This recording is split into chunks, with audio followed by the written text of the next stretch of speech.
Hello, Leeds United fans, and welcome back to the channel. It's Brownie here, and today we're diving into the latest Leeds United transfer rumours. We're hearing whispers of new signings, potential exits, and even a few surprises that could really shake things up at Elland Road. I'm joined by Jay, as ever, and we're going to have a little chat about all these latest rumours. So please hit that like button, get your comments in, and get subscribed. Jason, the season has ended. It's the transfer market. It's not quite open now, the transfer window, but we're all waiting with bated breath to see what that first announcement's going to be.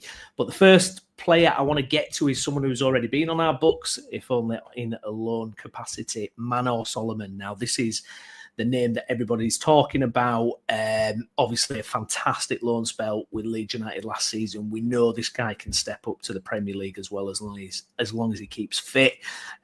He's only 25. Apparently, there's a £17 million price tag. Spurs are open to a sale because they'll get pure profit because he was signed on a free. However, little twist, as Marseille are looking to be strong suitors for him as well.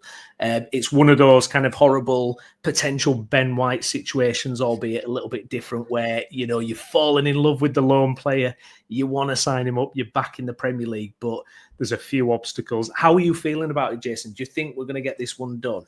We've been there a couple of times, haven't we, with the dreaded loan love. I remember falling in love with Kyle Bartley once upon a time when we weren't quite as good as we are now.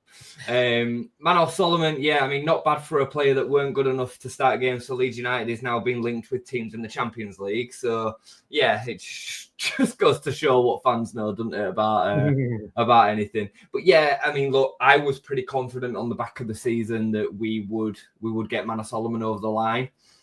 Now, these times have happened. I did think it was quite potentially meant something maybe a bit more that he didn't go away with the players to Vegas. He has gone away with his wife, or soon-to-be wife, which that might have been arranged pre, the end of the season. It probably was. So maybe it doesn't mean anything, but just like any fan, you read into what's going on. He's obviously said his goodbyes. He didn't say that was it. He said to Bryn Law at the end of the season, he absolutely loves the club and loves this season. So I think it's still a very 50-50 situation. It depends on what Marseille can offer. Can they offer the same luxuries that even a recently promoted Premier League club can? They might not be able to. The money that's involved in the Premier League is so much more than it is in Ligue 1, that even though they will be participating in the Champions League next year, it's probably relative to where we're going to be in and around our spending power. So it's a real tricky one, mate. It's a real tricky one. I think he would prefer to be in and around the Premier League, but if Marseille come with the money and the offer of Champions League football, France is probably a little bit more attractive for the new wife than maybe Batley is. Yeah, tricky one. My gut feeling, I think it gets done. I still think I'm on that side of it. I think it gets done. Yeah, absolutely. Fingers crossed on that one. A couple of links elsewhere. Obviously, goalkeeper, it's one of those top priority positions. Elland Road, obviously, well, we don't know, but probably making an exit from the club. But the name that's kind of ringing round the last couple of days is the Liverpool keeper, Kelleher, who they're now quoting 40 million and Liverpool will do a deal. Whereas for me, I think blows that deal out of the water. Surely we can't do 40 million, can we? I don't think so. I think that would be too much of our budget to use up in one position. I don't think that's just select to the goalkeeper situation. I think it'd apply to the 10 and the 9 as well. I think it's outside of our ballpark for season one, especially with the PSR constraints. I do think it's a little bit optimistic from Liverpool's point of view. He's got 1 year left on his deal. It seems a little bit extreme. However, there's going to be a lot of clubs interested in him. When Leeds fans were suggesting him as a name last season, of course we would all want Kelleher. But, Chelsea are interested, Bournemouth are interested, Brentford are interested, like Brighton are interested. It looks like their keeper's going to go off to Madrid. So, there's some big established Premier League clubs, and I say big in quoted commas, you know what I'm saying when I refer to Brighton and Brentford. But in terms of their establishment within the Premier League, it's in a completely different stratosphere to ours right now, unfortunately. So we are where we are in the pecking order. So I think it'll make Kelleher a really, really difficult one, as much as I would want him over the line, if I'm honest. And I would you know, if I had the choice and it were 40 million on Kelly or using that money somewhere else, I would probably pick somewhere else, as good as I think he is.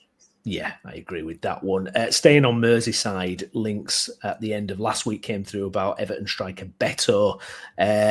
Seems to have built up a little bit of steam and then kind of, you know, bit of scorn's been poured of it. Obviously scored at the weekend as well, which I don't know if that's going to increase any of the figures in that number. I mean, question marks whether Everton would sell, in my opinion. I mean, he's one of the few players I've actually got a bit of time on his contract for. But, I mean, Beto, is this the type of profile you would be happy us getting, Jason? And what about the player himself? I mean, if that was happening, they're on about 20 million potentially, which I think is what they signed him for. Is that kind of the ballpark of type of player and fee you'd be looking to do there?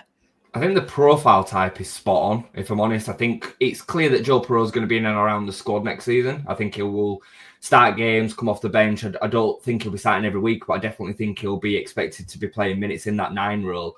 And then I think we need somebody that's got the capabilities to go in behind the defence and hold the ball up, a physical presence, and, you know, knows where the goal is. And, you know, people scoff at 7 goals in 12 starts, whatever. Like, that's a hell of a return for a Premier League striker that's going to finish in a team that's going to finish 13th, 14th, 15th in and around there.